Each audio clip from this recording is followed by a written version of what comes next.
Greetings, folks. Daniel Wickwire here, and welcome back to another episode of Kaiju Movie Review.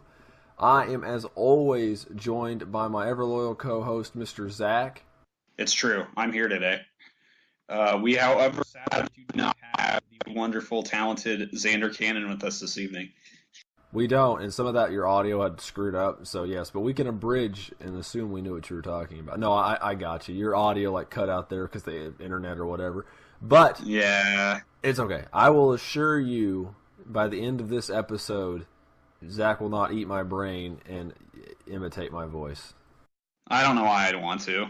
I know, exactly. I know, right? What would you gain? What could you make this a one-man show? That's the only thing you would gain from this. That's it. Anyway, Zach, why don't you go ahead and hit us with your bit of kaiju news for the week? All right, yeah, not too much for me this week.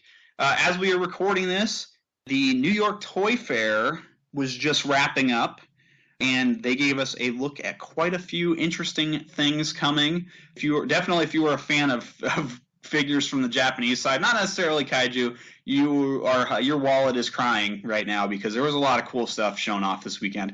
But as that is neither here nor there, the big thing for us is that we have learned that NECA will not be handling the Pacific Rim 2 figurines.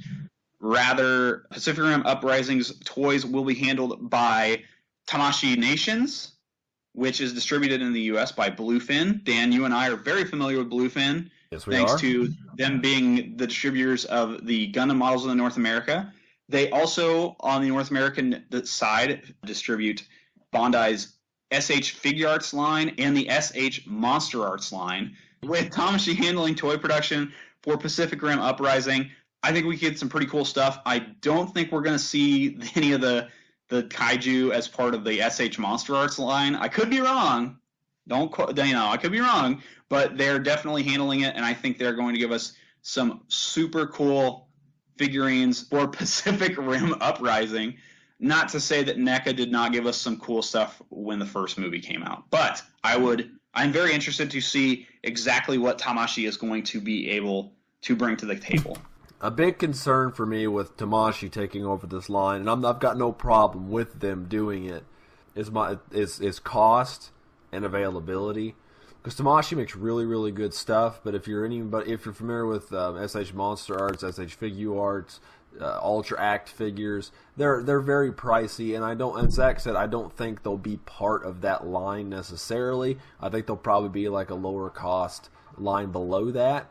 And I say that, but if you look at the NECA figures, when they released them, of course, most of the Jaegers were, $20, $25, $30, unless you got the really big ones, and they're like $80, $90, $100. But the kaiju were always stupid expensive, and that's really not stupid expensive, but comparatively, the kaiju were always like $30, $40, $50, unless you got like the really big deluxe versions. Then they're like $100 and some bucks. Then you might as well be buying an X Plus at that point. You just don't have the posability.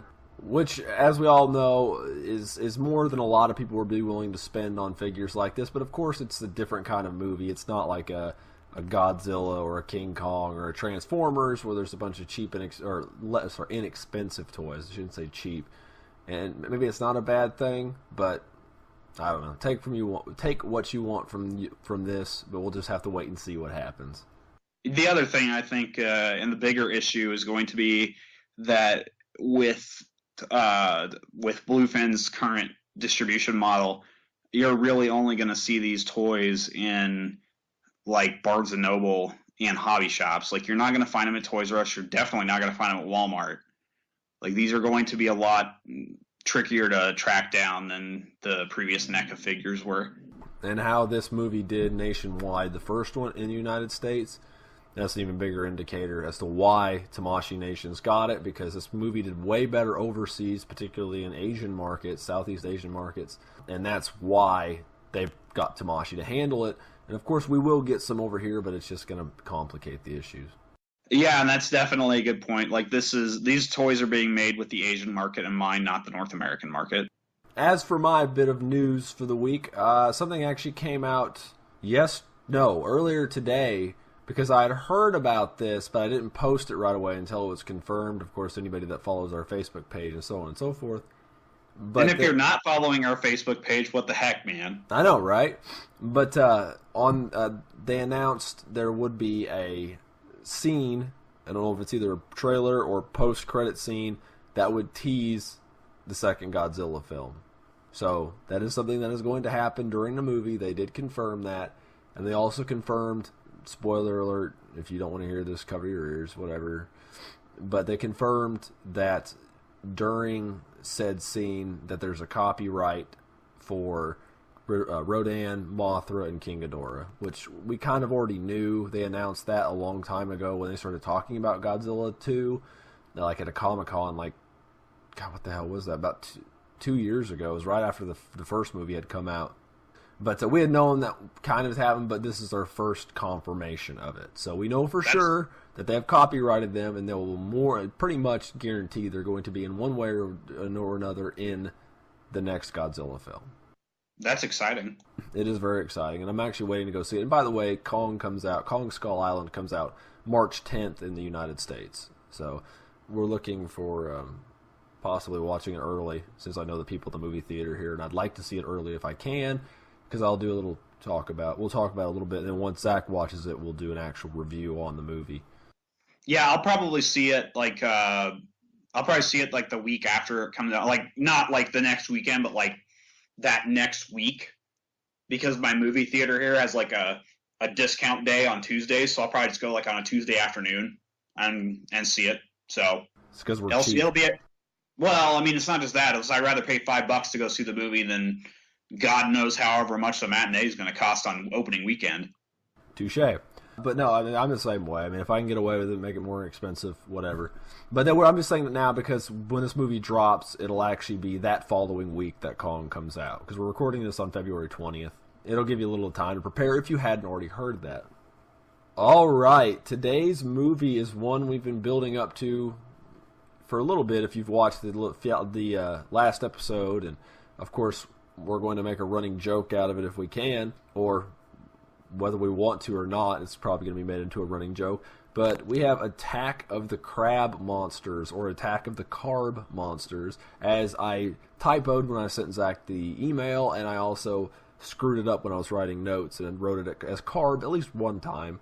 The movie was released on February 10th, 1957.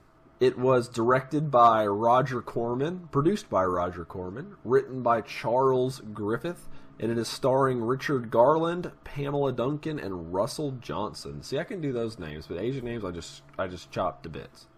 And like a lot of these movies in 1957, as I said, at one point or another, 57 and 58 was a big monster movie boom for the United States. A lot of them came out, both good and bad.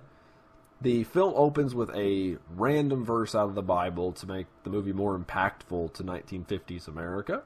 And we actually begin with a group of scientists and Navymen? Sailors? One of the two.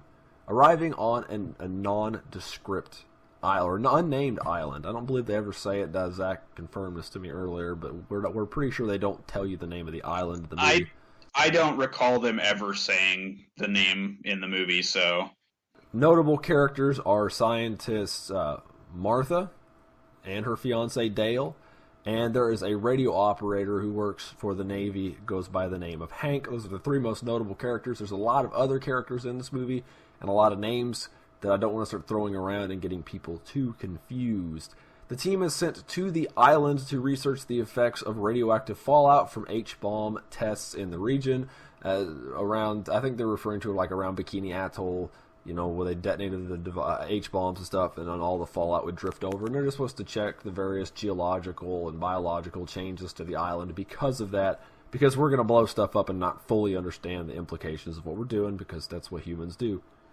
During the unloading process, because they had to fly them in and then go from the plane to boats, because it's, of course, too shallow, they flew them in like a seaboat. One of the sailors falls overboard off of one of their little inflatable rafts, and there's a big how-to-do about getting him out of the water, but when they remove him from the water, he doesn't have a head anymore, which is kind of a weird thing. Doesn't normally happen, but it didn't seem to affect any of the crew very much. They were pretty, oh no, oh well, let's move on. which is not the first time that this happens in the movie. Unshaken by this, the science team and some of the sailors set up in a house that is nearby that the Navy had built to do this kind of research. Which is funny because they're just casually staying in a house in an island that was subjected to nuclear fallout. But we will not get into that. Those finer points of the film.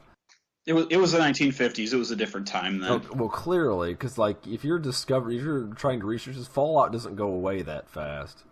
We are told that they're not the first research team to be sent on this island. There was another team before them, led by a man named McLean, that was actually sent before, and a hurricane hit, or some large storm. It was a hurricane, I'm pretty sure. A hurricane hit, and they were presumed lost in the storm. The island is also randomly hit by earthquakes, deforming various parts of the island, so on and so forth.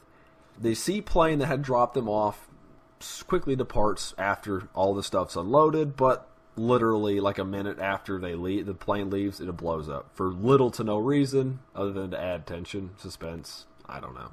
The scientists on the island and any of the remaining sailors actually spend the next time going over some of the notes left behind the first group to try to figure out what happened, just checking the area.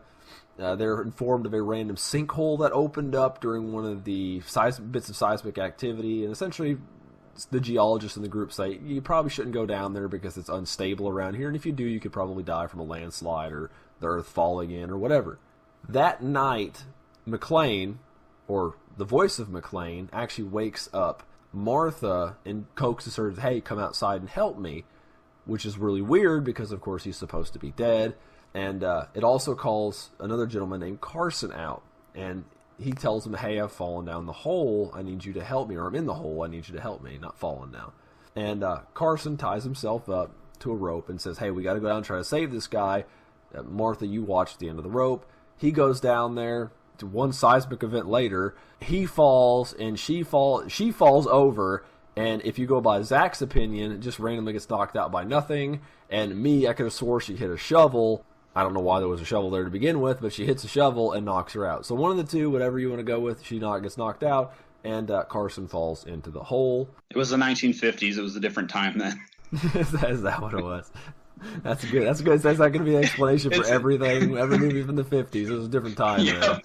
Now, hey, you know what? Maybe in the 1950s, women could randomly be knocked out by earthquakes. We don't know. We didn't live back then. It's the extinction of the invisible rocks. They were slowly eradicated because of their harm to women in 50s movies. Dude, come on. We both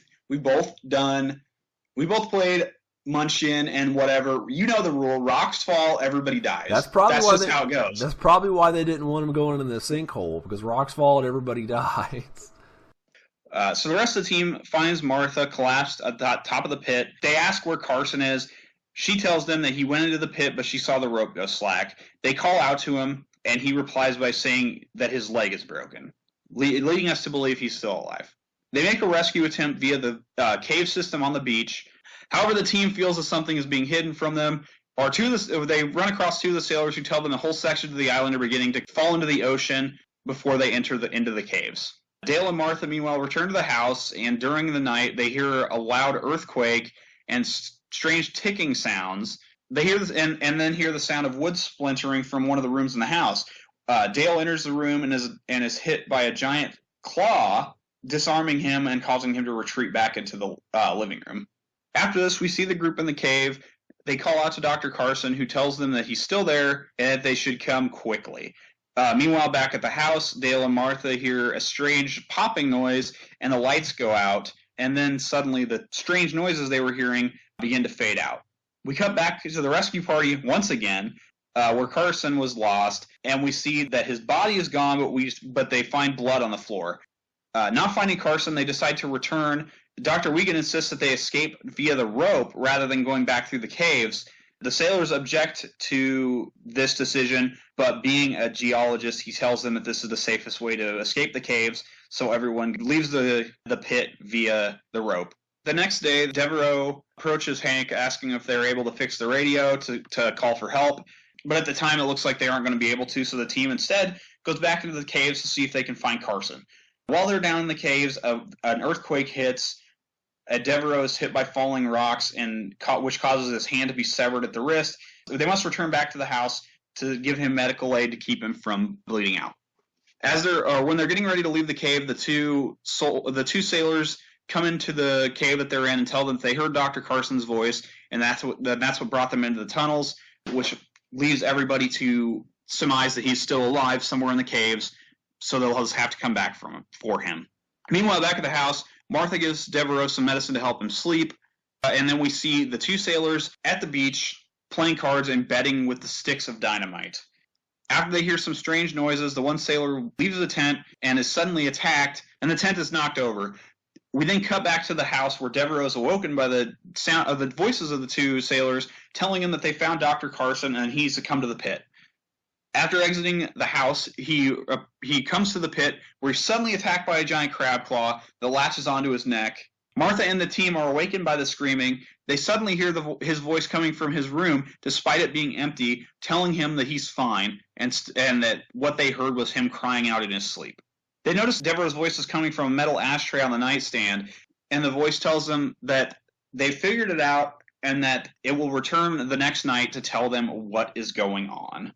The next morning, the party heads to the beach, where they find the two sailors missing, with nothing left of their bodies, bones, everything gone, and all the dynamite missing as well. Because crabs need dynamite. Yes, because crabs need dynamite. Later that evening, Devereaux speaks to them again through a pistol, and they ask him about Carson. Carson tells them that he's with them too, and that they should come to the pit.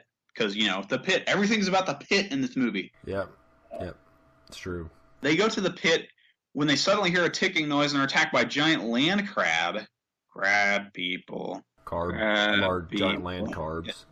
Yeah, land carbs, yep. Good thing this is 1950s and not the 20 teens, because then people would be going crazy. Gluten-free. Gluten for life. Yep. They try to attack the crab, but find it's impervious to both the bullets and the grenades. But suddenly, a stalactite is dislodged from the ceiling of the cave that they're in and crushes the crab, causing it to stop. They're not sure if the crab is dead, but they separate the claw from its body and bring it back to their house as a specimen. They hear the sounds of another crab approaching and quickly retreat back to the house to try to come up with a plan to escape the island. If you want to know what happens to our intrepid adventurers or scientists and sailors, which you shouldn't, you probably shouldn't, but if you want to, you could watch it and figure out what happens. There are some rather interesting parts of this story, of this show, that I really want to talk about, and we can kind of gloss over a lot of these. But there's a few things I do want to speak about. But special effects wise, Zach will, I'm sure, take my back wholeheartedly with this. There's not a lot of special effects. No. I mean, there's practical effects. There's practical effects. Yeah, it's a lot of practical effects. But nothing really crazy outside of that. But nothing really over the top. I will say there's more blood in this than I remember seeing in most films of this time, which isn't a lot by today's standards, but it's a lot back then. Yeah, that's true. I'd also like to point out the film's director, and, I think that we can say, we can safely say this will not be the last time we talk about Roger Corman on this show. Oh, no. However, Mr. Corman is very, very well known for his films during not only this era, but through the next 5 decades. He's still making films. He's still producing films, and it's 2017. He made this movie in 1954. Yep. He's been all over the place, man. Yeah, 57. Excuse me. I was looking at the wrong number. That's all right. He's worked with some prolific actors. He directed a host of adaptations of Edgar Allan Poe films, or Edgar Allan Poe poems in the 1960s with the likes of Vincent Price, Peter Lorre, Boris Karloff. He's very well known for the fact that he directed both adaptations of The Little Shop of Horrors, the original one and the 1980s musical. Roger Corman is a very prolific filmmaker. Yep. He's probably made more movies than anybody else. Yeah, this guy has made hundreds. He's been involved with the production of literally hundreds of movies, and he like I said, this will not be the last time we talk about him, but I don't want to run the guy into the ground. He's done some very, very good movies during his tenure, but he has also done some very, very, very bad movies, and a lot of those are probably going to be future episodes of Kaiju Movie Review. Oh yeah, probably. We could probably do like a Corman year and still not make a huge dent in his films, but we wouldn't do that because that's a lot of Corman in a row. But yeah, yes, and we like Roger Corman here at Kaiju Movie Review, so we don't want to run the guy down. He makes some interesting movies, and this being one that I've seen, I've probably seen some of his other work and not realized it, and none of it springs to my head. I'm feeling a little under the weather, so my brain's not all there in this less than desirable form anyway. But anyway, yeah, I'm sure he's in a lot that I've seen. He's just fun stuff to watch. As we stated with the special effects, it's there. Like I said, you get the occasional pseudo amputation, the dude missing his head. I don't know, rock slides. It's just not a lot. I mean, the crab monster is just like a really big marionette thing. I mean, it's neat. It's not that great, but it's not horrible. I mean, maybe it is horrible, but I don't know. It looks okay from a distance. Like when you see the crab close up, like it looks bad. Oh yeah, especially when you get to the face part of it or the face of it, because that's not how crabs work. No, but you know what? Thankfully, they were smart enough to keep most of the crab shots in the distance. Yep. So you don't ever really see it close up until like the very end of the movie. There was a lot of building to the crab, though. There was a lot of building to the crab before you actually get to it. So it was very fun. All right, Mr. Zach, what did you manage to find in your pricing and availability for this film? Pricing's kind of all over the place depending on what version of the film you're wanting to buy. There are several of them. There's an old Allied Artists DVD from the early aughts that goes for around $15. There's some just cheap bargain bin DVD versions, this being a public domain movie, that are around $5. Probably the best version you're going to want to get, though, if you're hunting this one down on DVD, is most likely going to be the Roger Corman's Cult Classics version that was released by Shout Factory in the early 2010s. That one looks like you can get it for in the $20 to $30 range. It's going to be a little bit more expensive, but most likely with it being released by Shout, it's probably going to be the cleanest version of the movie. So yeah, you got a lot of options, and really what you're paying for essentially is a better video transfer, depending on which version of the DVD you want to buy. And he makes a valid point, because that's about what I found. Actually, some of them were a little more expensive. Of course, the original DVD from 2002, I found on Amazon from them for $40, which is really high. And then I found it, of course, through sellers a little bit cheaper than that.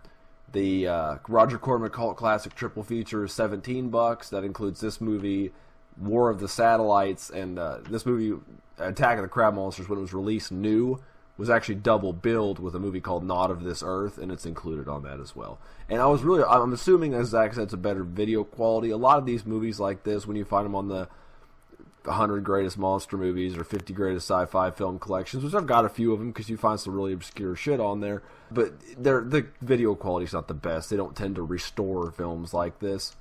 But yeah, and then I found the VHS copy is $3.50. So it's out there. But as he said, it's public domain, and we've discussed public domains on this show before. Of course, I'm always willing to support a physical release of something, but public domain. It's public domain, man. You can. I'll tell you right now, in preparation for this review, with it being a public domain film, I straight up just watched it on YouTube. Yeah, so did I. It's on there.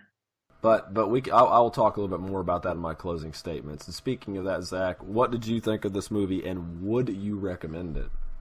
Ugh.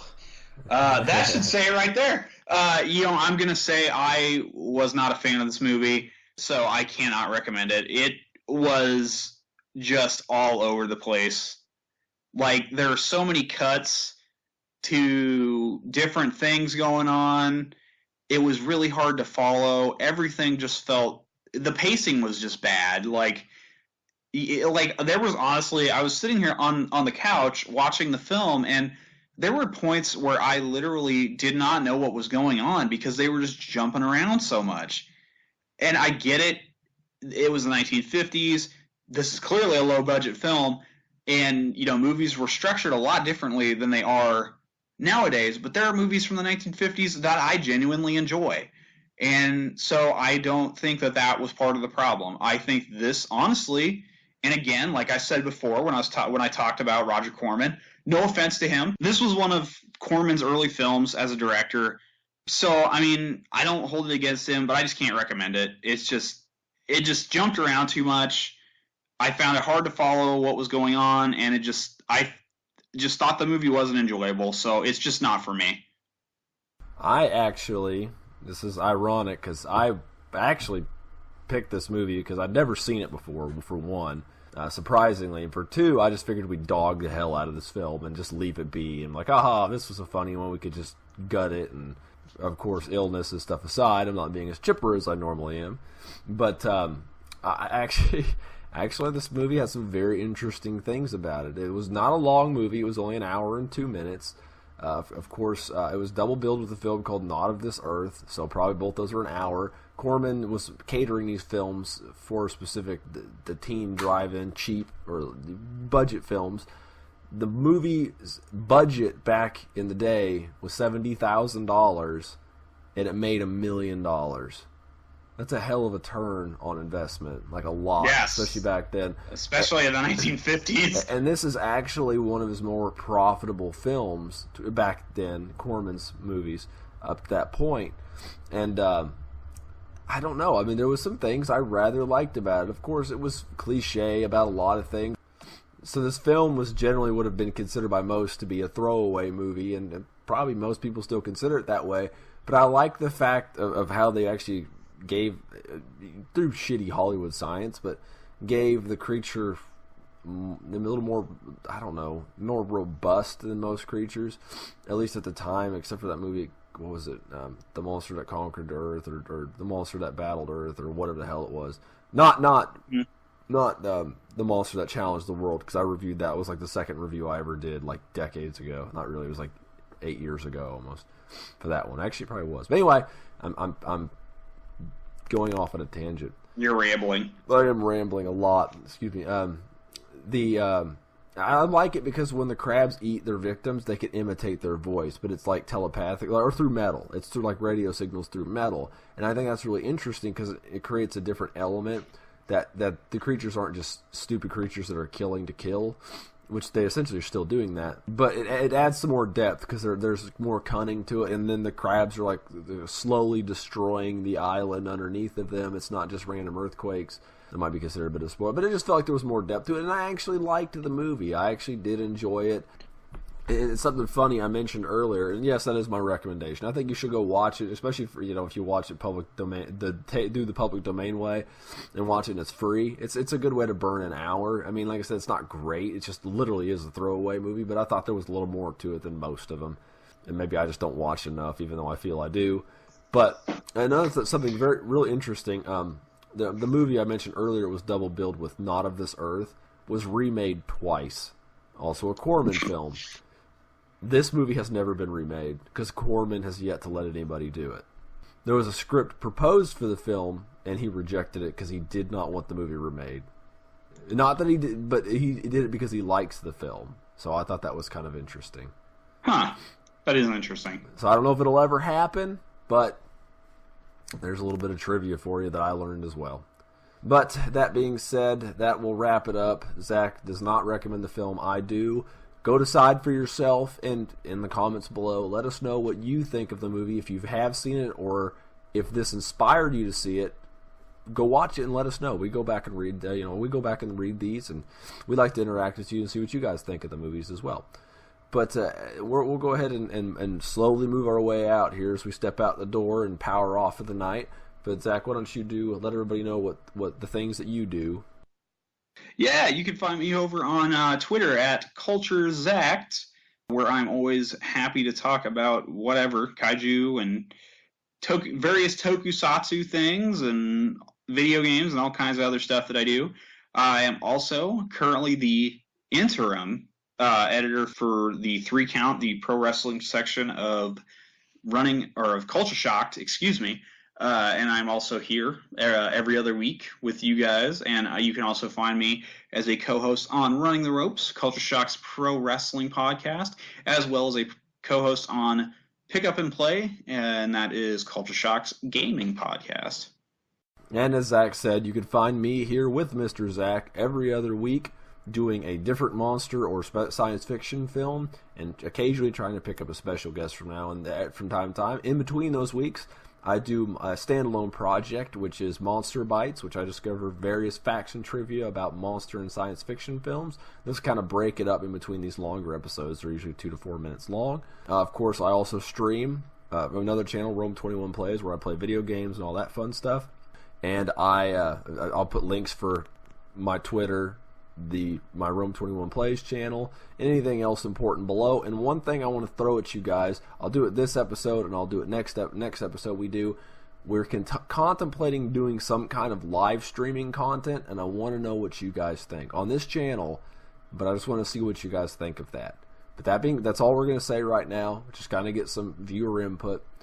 But that is going to be the end of this episode. Mr. Zach, why don't you lead us out and let us know what these folks can expect in the next 2 weeks? Absolutely. Join us on the next Kaiju movie review when we will be looking at the monster from the prehistoric planet. Gappa, the Triphibian.